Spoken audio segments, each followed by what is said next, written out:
अगर हॉर्न बजाया तो कारों पर पटाखे फोड़े जाएंगे। ये धमकी है गुजरात के एक बिजनेसमैन की। अगर आपके पास पैसा और पावर हो तो क्या भीड़, क्या रोका टोकी और क्या सरकार, सब आपके इशारों में यूं घूमती हुई नजर आती है। किसी से फिर डरने की जरूरत नहीं पड़ती, और ऐसा इसलिए क्योंकि एक ऐसा ही नजारा गुजरात की सड़कों पर देखने को मिला।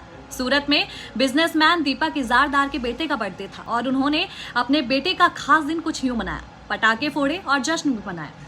लेकिन उन्होंने एक गलती भी कर दी जिसकी अब सोशल मीडिया पर खूब चर्चा हो रही है। लोगों को धमकाते हुए उन्होंने ये कहा कि अगर किसी ने भी गलती से हॉर्न बजाया तो वह उनकी कारों पर आके पटाखे फोड़ेंगे।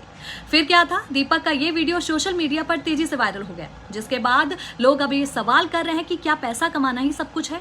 वहीं कुछ लोग ये भी बोल रहे हैं कि पैसा तो कमा लिया, लेकिन शायद तमीज और इज्जत कमाना भूल गए। वहीं वीडियो वायरल होने के बाद जब दीपक से पूछा गया कि उन्होंने ऐसा क्यों किया, तब इस पर उनका कहना है कि सेलिब्रिटी 5 मिनट के लिए ट्रैफिक रोककर अगर पटाखे फोड़े तो इसमें कौन सा बड़ा अपराध है। હું સેલિબ્રિટી પર્સન છું એટલે મને વગવવાનો 5 મિનિટ મેં ટ્રાફિક રોકીને ફટાકડા ફોડ્યા, તેમાં હું મોટો જાહેરનામાનો ભંગ કર્યો।